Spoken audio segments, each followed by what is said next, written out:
Sa makabagong panahon, ang kahalagahan ng literasiya sa reading comprehension ay hindi maikakaila, lalo na sa konteksto ng mga mag-aral sa larangan ng edukasyon. Ang pag-unawa sa binabasa ay isang kasanayang kritikal para sa tagumpay sa pag-aaral ng lahat ng individual. Kung walang sapat na kasanayan sa pag-unawa sa binabasa, maaaring mahirapan ang mga mag-aaral sa maraming asignatura.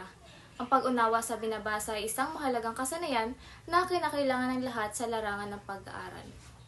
Ang kakayahan sa malalim na pag-unawa sa mga binabasang teksto sa Filipino ay mahalaga para sa tagumpay ng mga estudyante sa kanilang pag-aaral.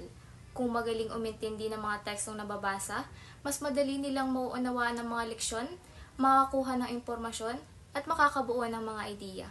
Ang pagiging epektibo sa pag-unawa sa binabasa ay nagbubungsod ng mas malalim na kaalaman, masiglang kaisipan, at mas matagumpay na pagtamo ng kaalaman. Ito ay nagbubukas ng mga pintuan ng oportunidad para sa personal na pag-unlad at tagumpay sa iba't ibang aspeto ng buhay. Ang literasiya ay tumutukoy sa kakayahan at kasanayan ng isang individual sa pag-unawa ng mga impormasyon na nakakalap sa isang teksto. Sa kabilang banda, ang reading comprehension naman ay ang pagkakaroon ng kakayahan upang maunawaan at maipaliwanag ang teksto. Sa kasalukuyan, isa sa mga pangunahing hamon na kinakaharap ng mga mag-aaral ay ang kakulangan sa kasanayan sa pagbasa at pag-unawa. Maraming mga mag-aaral ang nahihirapan na makuha ang mensahe ng mga teksto na nagre-resulta sa mababang marka at kakulangan ng kumpiyansa sa kanilang kakayahan. Ang mga salik na nakakaapekto sa literasiya at reading comprehension ay maaaring mula sa kakulangan sa exposure sa iba't ibang uri ng tekstong pampanitikan, hindi sapat na oras na pagbabasa, at ang impluwensya ng teknolohiya na nagiging dahilan ng pag-ikli ng atensyon. Ang nakitang problema ng mga mananaliksik kaya nila ginawa ang pag-aaral na ito sa kadahilan ng sa BS Ed English major ay mas napagtutuunan na ng pansin ang lengguwaheng Ingles, kung saan kaunting panahon na lamang nila ang naitutuon sa lengguwaheng Filipino na nagiging bunga upang maging mahina ang kanilang kakayahan sa pag-unawa sa tekstong nakasanin sa Filipino, lalong-lalo na ang mga matatalinhagang salita o teksto. Ang pagsusuri sa antas ng literasiya at reading comprehension ng mga unang taon na mag-aaral ay mahalaga upang matukoy ang kanilang mga pangangailangan at pakabuo ng mga estratehiya na makakatulong sa kanilang pag-unlad. Layunin ng pananaliksik na ito ay masusing masuri ang antas ng literasiya at kakayahan sa pag-unawa ng mga mag-aaral sa mga tekstong nakasulat sa wikang Filipino. Karagdagan dito, matukoy ang mga hamon at hadlang na nararanasan ng mga mag-aaral sa kanilang reading comprehension, pati na rin ang mga estratehiya na ginamit nila upang mapabuti ang kanilang kakayahan sa pag-unawa.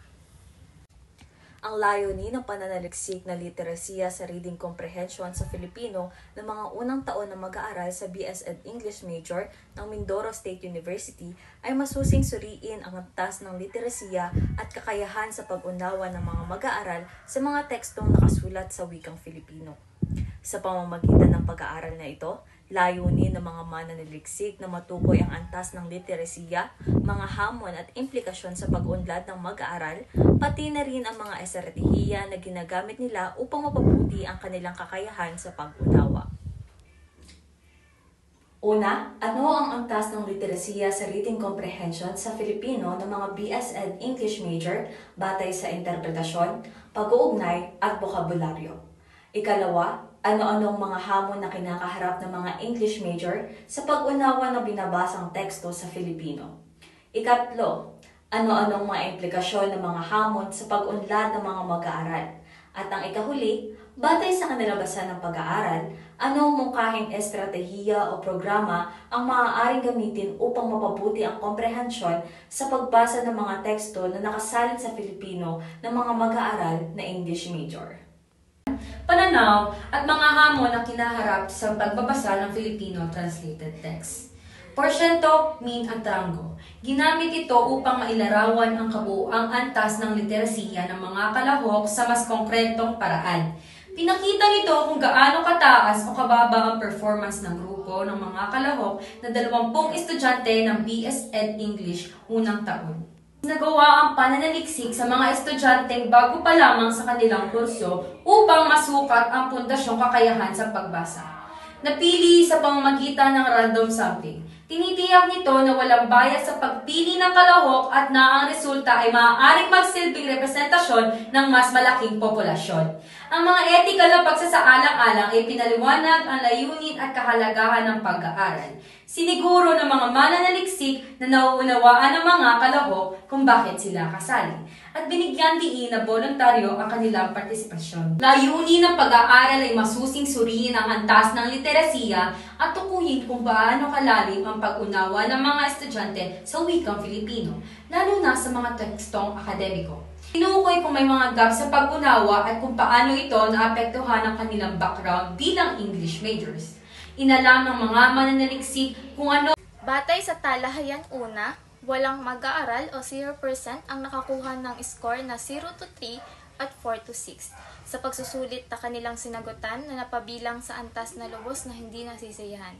Isa sa 20 or 5% ang nakakuha ng score mula sa 7 to 9 na tumutukoy sa antas na neutral, 10 sa 20 or 50% ang nakakuha ng score na nasa pagitan ng 10 hanggang 12 na nakapaloob sa antas ng nasisiyahan. At 9 sa 20 or 45% ang nakakuha ng score na nasa 13 hanggang 15 kung saan may antas na lubos na nasisiyahan. Sa kabuuan, 95% ng mga mag-aaral ang may tuturing na may mataas na antas na literasiya sa reading comprehension sa Filipino, partikular sa pagsusuri ng akdang pampanitikan tulad ng kwento ni Mabuti. Ang resulta ay indikasyon ng positibong paghahanda ng mga mag-aaral bilang mga hinaharap na guro sa larangan ng wika at panitikan, sapagkat ang kanilang antas ng pag-unawa ay nakabatay sa makabuang analisis, kritikal na pag-iisip, at empatikong koneksyon sa teksto. Inihahayag sa talahayan dalawa ang mga pangunahing paghihirap na kinakaharap ng mga mag-aaral ng BS Ed English major sa pag-unawa ng mga tekstong nakasalin sa Filipino. 8 sa 17 o 47% ang sumagot na bokabularyo ang hamon na kanilang kinakaharap. 3 sa 17 or 18% ang nagsasabing haba ng teksto ang kanilang hamon na kinakaharap. 2 sa 17 ang sumagot na ingay sa paligid ang hamon na kanilang kinakaharap. At 4 sa 17 o 24% ang nagsasabing kahirapan sa pag-unawa ang hamon na kanilang nararanasan sa pagbabasa ng tekstong nakasalin sa Filipino. Inihahayag ng talahayan 3 ang mga implikasyon sa hamon na kanilang nararanasan kaugnay ng kanilang pag-unlad bilang isang mag-aaral. 3 sa 9 or 33% ang nagsasabing nalilimitahan ang kanilang pagkatuto na nagiging implikasyon. 1 sa 9 or 11 ang sumagot na nagiging limitado ang impormasyon na nakakalap. 1 sa 9 or 11% ang sumagot na kahirapan sa pag-unawa ang nagiging implikasyon. 3 sa 9 or 33% ang nagtala na nagkakaroon sila ng karagdagang kaalaman na mayroong magandang epekto. At 1 sa 9 or 11% ang sumagot na ang implikasyon na hamon na kanilang kinakaharap ay ang pagkaroon ng mababang score. Makikita na ang mga BS Ed English major ay aktibong gumagamit ng iba't ibang estratehiya sa pag-unawa ng mga tekstong nakasalin sa Filipino. Pinakamadalas nilang ginagawa ang paulit-ulit na pagbasa kapag may mga hindi agad nauunawaan, na nagpapakita ng kanilang tiyaga at masusing pag-aaral. Sumusunod dito ang paggamit ng konteksto para maintindihan ang mahihirap na salita at pag-highlight sa mahalagang bahagi ng teksto. Ang mga estratehiyang ito ay hindi lamang tumutulong sa pag-unawa, kundi nagpapalakas din sa interes, kumpiyansa at motibasyon ng mga mag-aaral. Sa kabuuan, ipinapakita ng pag-aaral na ang mga BS Ed English major ay may mataas na literasiya sa pagbasa ng mga tekstong nakasalin sa Filipino na nagpapakita ng kanilang kahandaan bilang mga guro sa wika at panitikan. Gayunpaman, nahaharap sila sa hamon tulad ng limitadong bokabularyo at karanasan sa pagbabasa ng mga akdang Filipino na nagiging hadlang sa mas malalim na pag-unawa. Dahil dito, naapektuhan ang kanilang pagkatuto, akademikong pagganap at kumpiyansa sa sarili.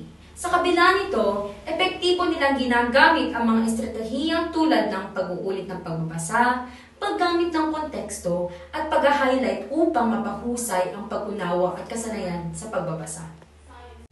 Ang rekomendasyon ng pag-aaral na ito ay una, pagbibigay ng mga tekstong nakasalin sa Filipino sa kabuuang curriculum ng BS Ed English program sa kabila ng kanilang kakayahan sa Ingles, Ang pagbibigay ng sapat na espasyo para sa Pilipino ay makakatulong hindi lamang upang mapalawak ang bokabularyo ng mga mag-aaral, kundi upang mapalalim din ang kanilang pag-unawa sa konteksto, kasanayan at kultura ng Pilipinas. Pangalawa, magkakaroon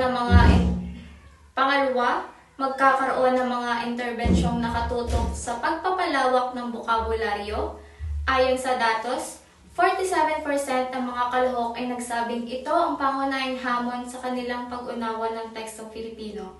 Maaaring maglunsad ng mga guro ng mga workshop ng particular na tumututok sa malalim na salitang Filipino.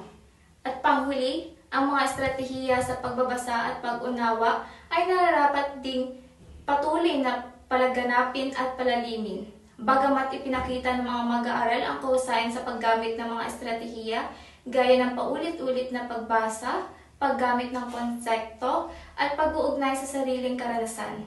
Dapat pa rin silang bigyan ng mas sistematikong pagsasanay tulad ng pagsusuri sa layunin ng teksto at pagsusuri sa argumento.